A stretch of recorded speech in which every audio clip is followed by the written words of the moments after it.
What's happening, everyone? Dan Lawless here with a live match day preview for the Arsenal versus West Ham game. I'm joined here by Dan Potts, not West Ham's Dan Potts, the former academy player. No. Dan Potts from AFTV, from 12th Man Podcast, from Lee Judges TV, from bloody everything. He's everywhere. It's good to have you on finally, Dan. Yeah, man. Thanks for having me, bro. There's been some technical difficulties my side because I'm at my parents through the Christmas, man. But pleasure to jump on with you, and thanks for having me, man. How was your Christmas, bro? Yeah, mate, all good, all good. It's like now getting back into reality. Like it's going to be ruined by West Ham now. You know, it's one of them. But no, good to finally get you on the channels. I've been on like every one of your channels like over the years. So, but yeah, man. Pleasure. Merry Christmas to obviously all the viewers and that. Like I said, it's gonna. I think West Ham are gonna ruin our Christmas, or Arsenal, whichever perspective you have. Mate, this is the least confident I've ever been going into this fixture ever. It's bad. I mean, we've got some injuries. No Scamacca, no Antonio. Ogbonna's probably a doubt. No Zuma, no Creswell. A few other players are a bit touch and go, but listen, you're just talking about Jesus. You know, Lee Judges, Nick and him did a preview. He was like, "You got a chance because we ain't got Jesus. Like, we ain't got hardly anyone." Yeah, it's tough, man. It's tough. This World Cup has affected a few more teams than you think. I think some of the injury problems that some of the players have is mad. But when it comes to West Ham, some of your players haven't even kicked a ball when they're injured. It's weird for me, man. But they've been doing, you know, I don't know what you're doing in training, mate. But it needs to be a little bit lighter, I think. Yeah. Do you know what I'm saying? But listen, there's rumours that Saliba ain't going to make the game. I don't think he's back yet. The Sky Sports News is saying that Saliba isn't back. Jesus is obviously out. Other than that, though, Lawless, I'm expecting a pretty strong side today. You know, I don't see there being any other reason as to why these lads can't make it. I think it's mad that Saliba can't play, if I'm honest with you, because obviously he's not really kicked a ball for France. But if it's the case of him still being away and he's still not back, then obviously that's the reason why. Lloris was on the bench today for Spurs. That's a bit of a weird one. But obviously, you know, if these players haven't had the time that the others have, then you can see why they're utilising the squad. But I understand where Judges is coming from. I'd like to think, however, that Arsenal were a team that weren't completely different without Jesus. But today we're going to find out what life is like without him. And I can understand why people are concerned due to Eddie Nketiah's drop-off in terms of quality to what Jesus brings to the club. Yeah, that's going to be the interesting fact to see how differently that you play without Jesus. The midfield, I think, is going to be key today. Obviously, you've got Partey and Xhaka both been in great form.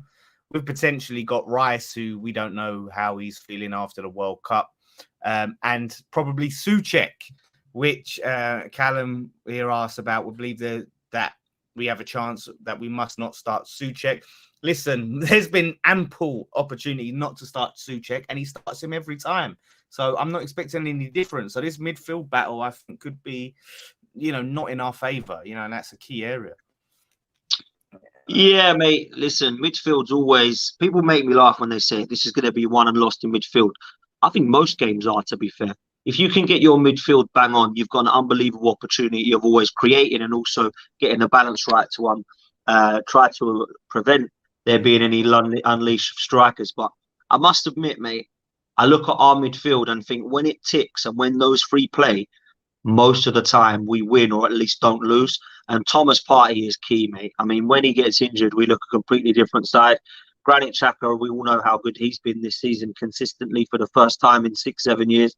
And I think with Martin Odegaard, top scorer at the club, he's now starting to find his feet a lot more consistently. I've always called him out for his lack of goals and assists, but now it seems that he's putting that into his game as well. So, you know, it's a midfield that complements itself. With West Ham, like, people underrate how good Declan Rice is for me. Like, you know, on my channel with you the other day, everyone getting in the chat saying, oh, he's overrated, he ain't even that great. Like, absolutely don't know what they're talking about, mate. Like, complete nonsense as far as I'm concerned. The guy's wicked. But I'd be interested to see what West Ham's midfield is like with Flynn Downes in it, because, you know, highly rated player. I was at Ipswich Town, which is a club I look at quite a lot, and they really liked him. And then obviously I think it was Swansea that you got him from. Highly rated kid. And if Souček ain't doing it, you just wonder why Moyes don't just take that one step. It's not even a risk. Just if Souček ain't doing nothing, then just play him alongside him and see what happens. But he doesn't seem to want to do that. Souček seems to be the guy that he trusts or that he goes with. He's been playing Flynn Downes as a number 10. If he feels like, because Flynn Downes, it was undeniable that he deserved a chance. So rather than drop Souček, he goes, I'm going to put Flynn Downes in the 10. But this is Moyes, mate. This is what Moyes is doing. It's baffling at times, mate. But, you know, like I do feel like as much as people laughed, and I was probably one of them who was more tongue-in-cheek on what Mark Noble brought to West Ham, at least when you called him up, you knew who you were getting. And I think that although he wasn't a Gerrard like some West Ham fans will have you know, he actually did a good job for West Ham. And I think now that you don't have him, you've got that Flynn Downes coming in, or obviously Souček. I do think if West Ham were honest with themselves, they'll probably say that there's a gap missing there still, and then maybe there's another position needed to be filled in January or the summer.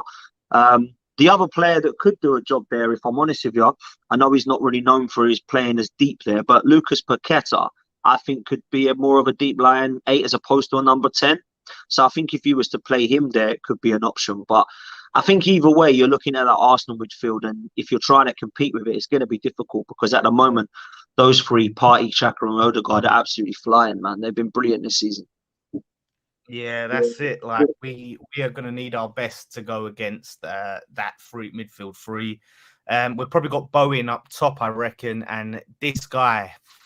And I know, look, you've rated Bowen in the past. You like Bowen. I was loving Bowen last season, but this season he has fell off a cliff and missed out on his England call up. And I'm just hoping that was the kick up the arse he needed, and he comes out flying today, because boy, do we need him to be at his best.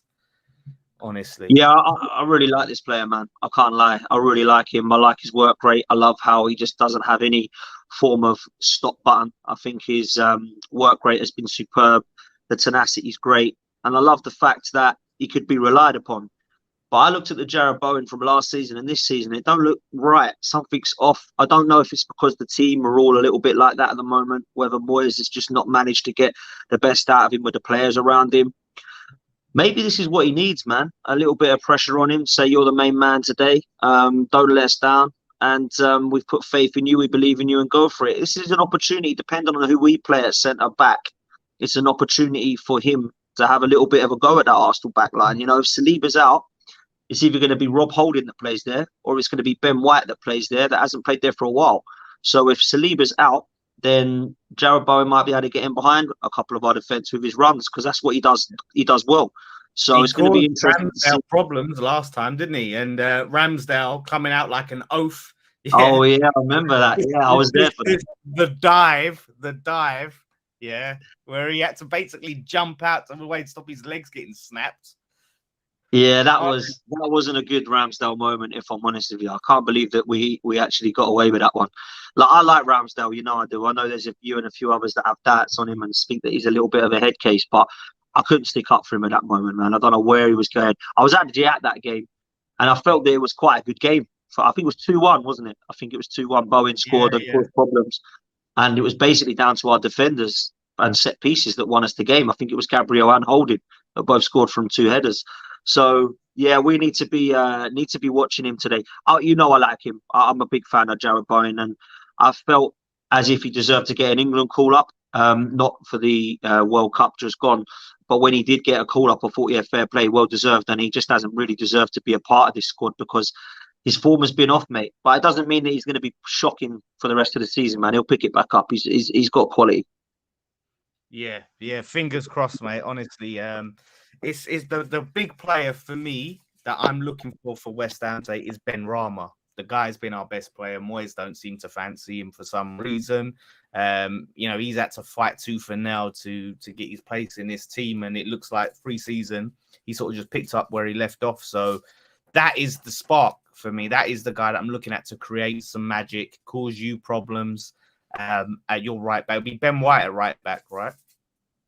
Yeah, well, this is the thing. It will be Ben White at right back and Rob Holding at centre back, or it will be Tommy Yasu at right back and Ben White at centre back. That's what Surely I'm not that's sure the he's going to better go with. option, isn't it? That is, mate. But what I like to see and what I get sometimes ain't always the way with Arteta. So it depends if Arteta wants to change two positions or one position, I suppose.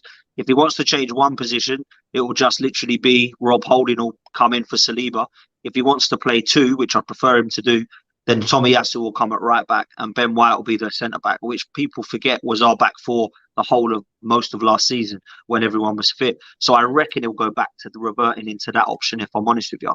But again, Jared Bowen must be looking at that opportunity thinking, oh, I don't want Saliba and Gabriel. And today it ain't going to be Saliba and Gabriel. So maybe he'll be looking at that opportunity to get in behind either Rob Holding or Ben White. Yeah, that's going to be interesting to see out what he goes with in the back. Because, Rob Holding, he's not up to scratch. He's not that level. No. So that's going to be interesting. Saka obviously is the big danger, the danger man we're looking out for. We're worried about coming back off a World Cup, similar like Rice. Are you expecting him to be, ready to go, or is there any concerns about him having a World Cup hangover? I He had expect a very good World Cup, by the way. I'll just add that. Yeah, he did have a good World Cup. I still can't believe Southgate subbed him in that game, but that's another story. I feel I'm expecting Saka and Martinelli to both do what Saka and Martinelli do best. And, people might sometimes look at these two kids and think we can't expect the like this performance or level of performance from them every time. I kind of disagree with that because they're our starters. They're the ones everyone's talking about. So I put them and raise their standards like I do with Arsenal Football Club, like I did with Pires and Lundberg. I expect them to be wicked every week. I expect them to be hitting double figures this season. Sometimes there's a difficult scenario, isn't there, of what is Saka and Martinelli going to do consistently? And I think personally, the pair of them, we have to be raising their standards. So I'm a big fan of what I've seen of both of them. I think most neutral football fans are. Some people don't want to admit it because they don't like Arsenal, which is fair play, but they both have absolutely quality. And I think when you look at West Ham fans, they must sit there and think, don't fancy playing against Saka or Martinelli, which is good news for us. And even more so, Dan, like with Jesus being out, we need them two to perform because our front three's been off in our little mid-season Dubai break. We've had no real quality. Fabio Vieira's been playing wide. Marquinhos has been playing, who's a young kid. Eddie's been playing up top and he's got a couple of goals, but he don't look nothing like Jesus. So we're expecting Saka and Martinelli to perform 100%, mate. And just before we get predictions, how can West Ham get something from this game if we can get something from this game? Like, honestly, I can't see it. But is there any way that West Ham can get some sort of joy out of this game? Yeah, there is, mate. And I'll tell you why. 2 seasons ago when we played West Ham, the one big change I saw was your spirit, mate. Your spirit and your tenacity and the never say die attitude of I'm going to be first at every single one of these balls. And there was a spirit that I saw within the team when you had like Lingard who'd come and was scoring in goal after goal for you. I thought this West Ham side, there's something different about this West Ham side. They seem together. They seem to be on the same page. They all seem to want to die for each other. And I don't know what's happened. Maybe it's Moyes has taken you as far as he can go, whether you've got change of players that are still trying to gel. I don't know what it is, but I don't see that same mentality at the moment. So if you can turn up against this team and say, right, they're top of the league, but you know what? They're back from the World Cup. They ain't got one of their best players. 2 of their best players, arguably, Saliba and Jesus, going to be out. This is an opportunity for us to say, look, we're going to try and ruin your party. We're not going to play this pretty football against you because we're going to lose, but we're going to make it hard for you. We're going to chase down every ball and give 110%. And listen, if you walk away from the Emirates at the end of this, mate, and you take a point, you'll be happy. You're not going to sit there and start going mental, but you're definitely going to say, I'll take a point. If you want to try and take 3 points, then you have to take your chances. You can't sit there and fluff your lines. Everyone's got to be on their absolute best game because we're a top side at the moment. If I was a West Ham fan, I'd still fancy Jared Bowen getting in behind the defence at times because Saliba, honestly, mate, isn't mustard. And without him, Arsenal's defence is weaker. I'd also fancy your chances against trying to prevent us from scoring now that Jesus is away. And that's not because Jesus bangs them in, because actually he hasn't for a while. It's because of what he brings for the other players. The goals by committee has been massively down to his work rate and his energy. And without him, definitely Arsenal were weaker.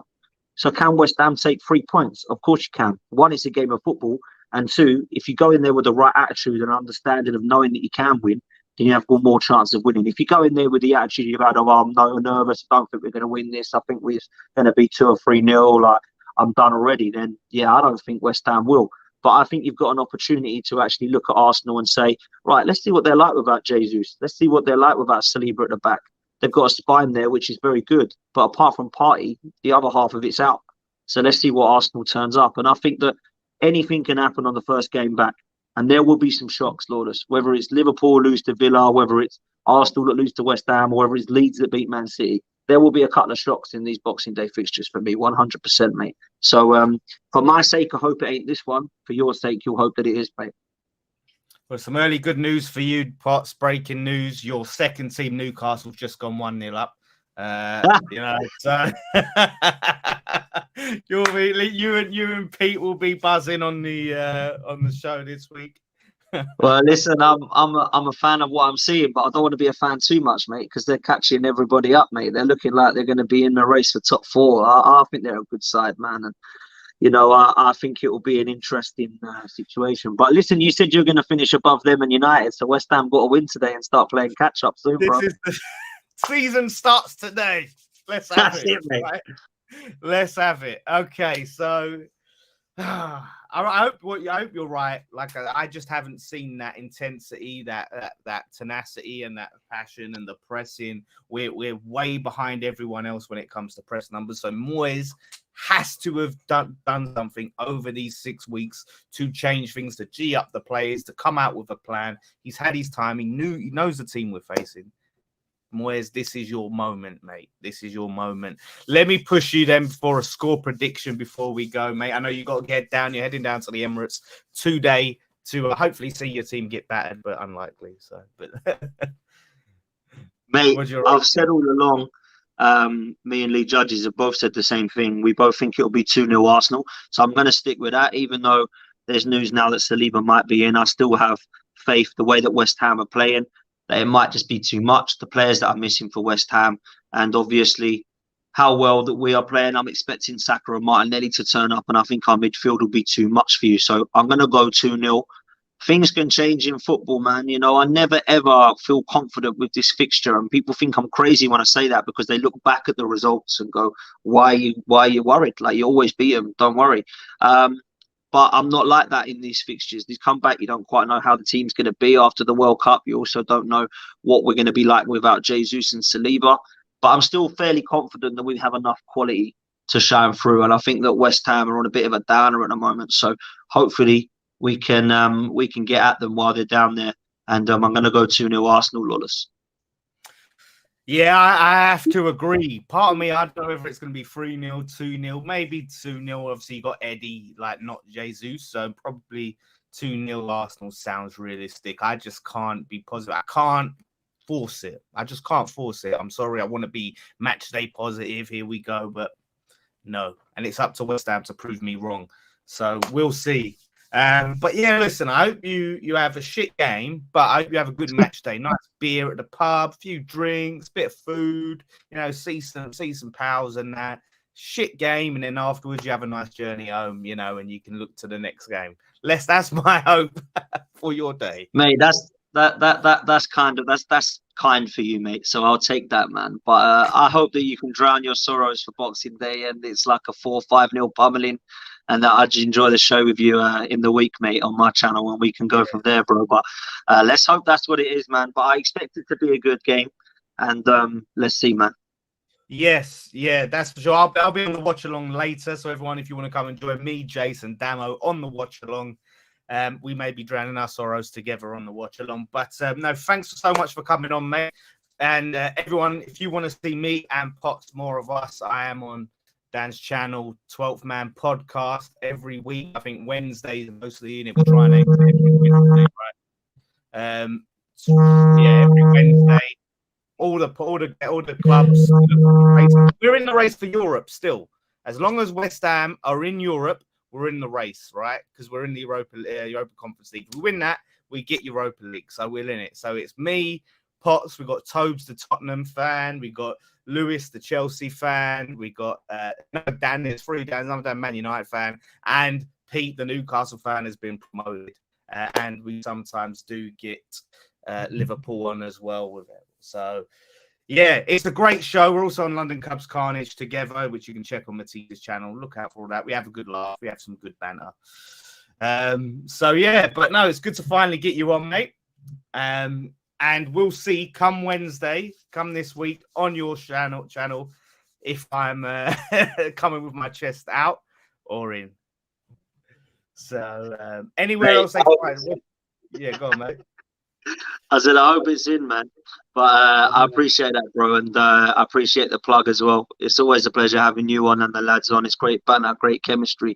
And to be fair, it's nice to share a couple of channels now. Obviously on Matisse's channel for London's Club Carnage with me, you, Tobes and Matisse. And then on Football's 12th Man podcast. So if anyone's about, then please do head over.